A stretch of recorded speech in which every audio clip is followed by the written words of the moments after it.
Hello बच्चों, स्वागत है आपका एफटी की स्टडी चैनल पे।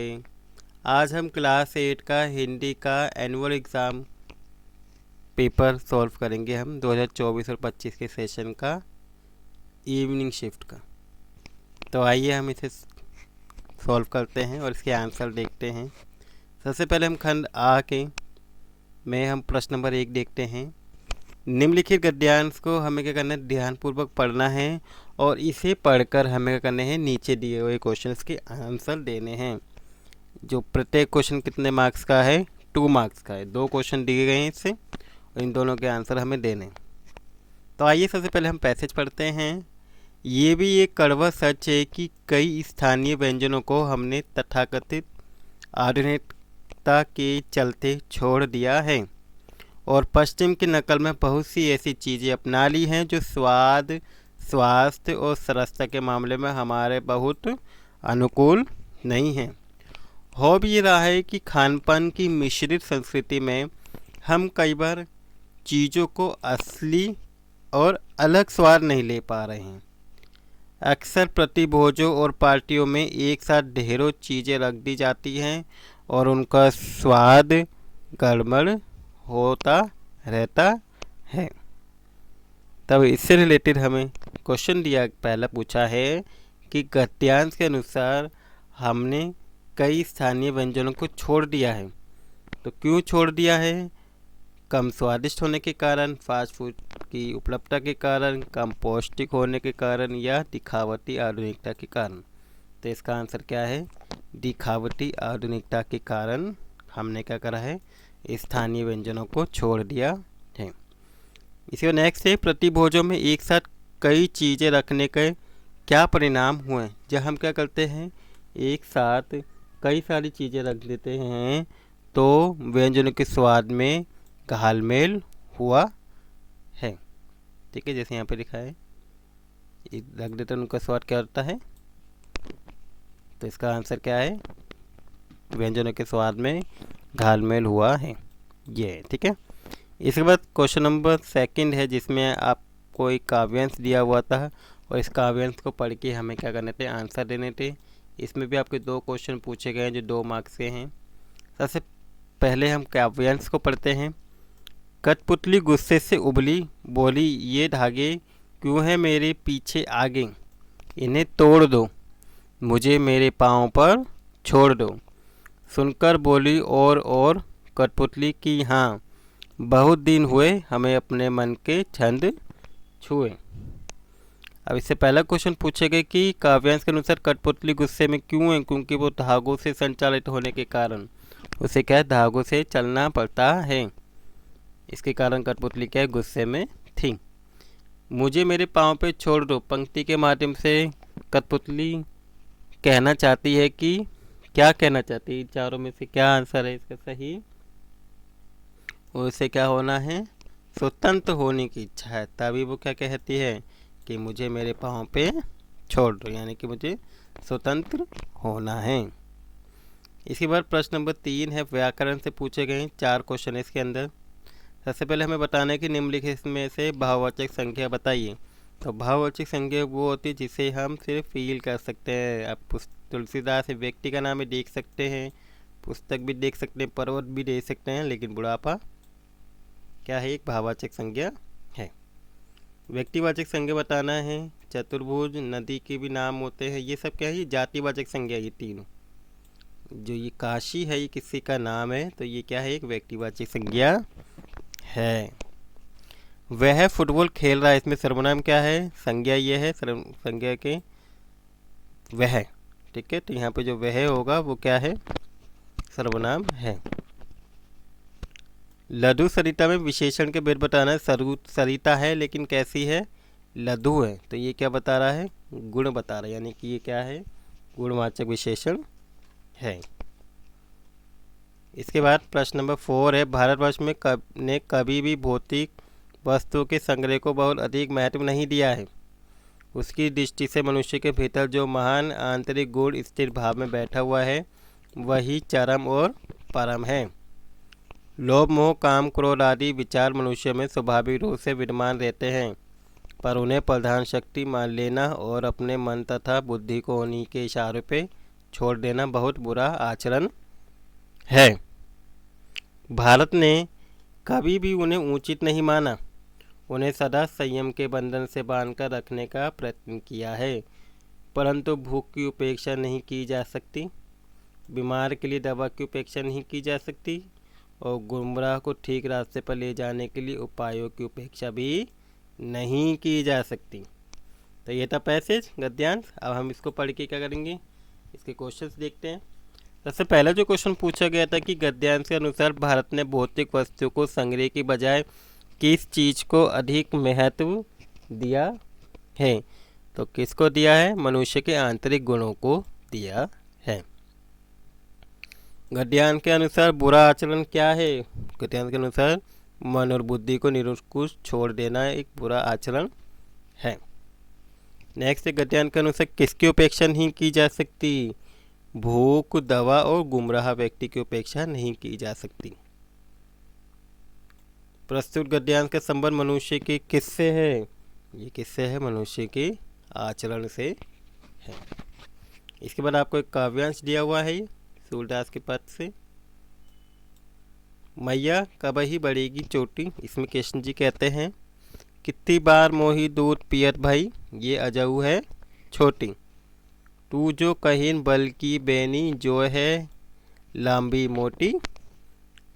काढ़त ग्रहत न्यावत, जो है नागिन सी बोई लोटी। कांचो दूध पियावत, पची पची देती ना माखन रोटी।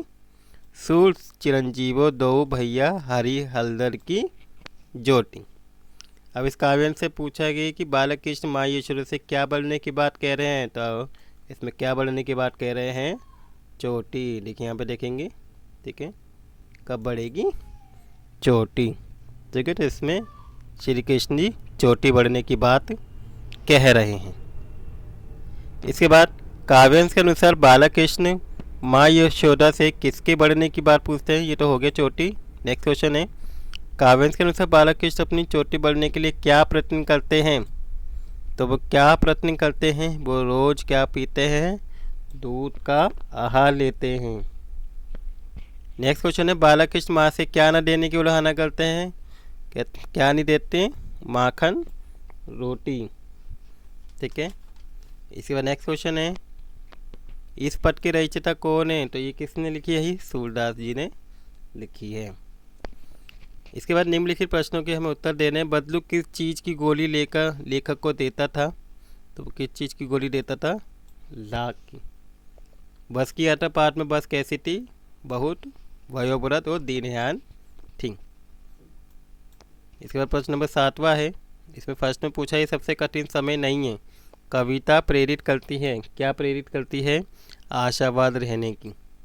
भगवान के डाके किसे कहा गया है, पक्षी और बादल को कहा गया है। इसके बाद खंड बा आता है जिसमें वर्णात्मक प्रश्न है।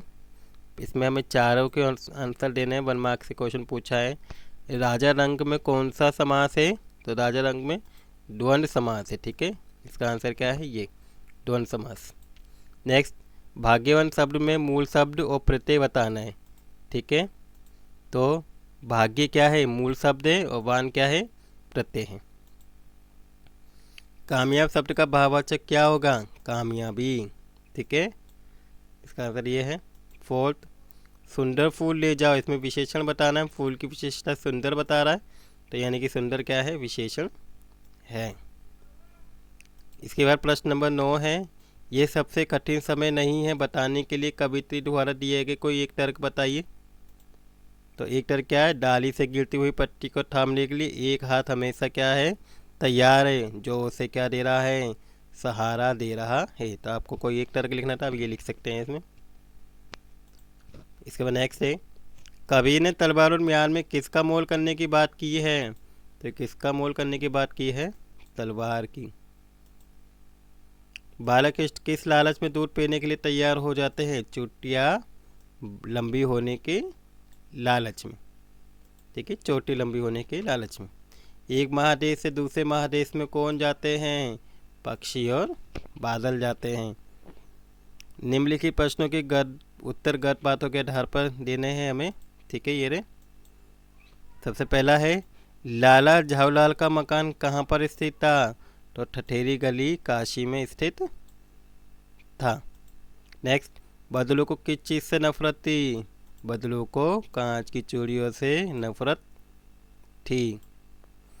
बस की यात्रा पाठ में लेखक किसको अपना दुश्मन समझ रहे थे, पेड़ों को। किस सवारी को विनम्र सवारी कहा जाता है, तो किसको कहा जाता है बच्चों, साइकिल को। ठीक है। इसके बाद आपका प्रश्न नंबर 11 आता है, जो 30 से 40 वर्ड में आपको देने थे, कोई 4 करने थे। सबसे पहले पूछा वस्तु विनिमय प्रणाली क्या है, पाठ की लाख की चूड़ी के पाठ के आधार पर उत्तर लिखिए।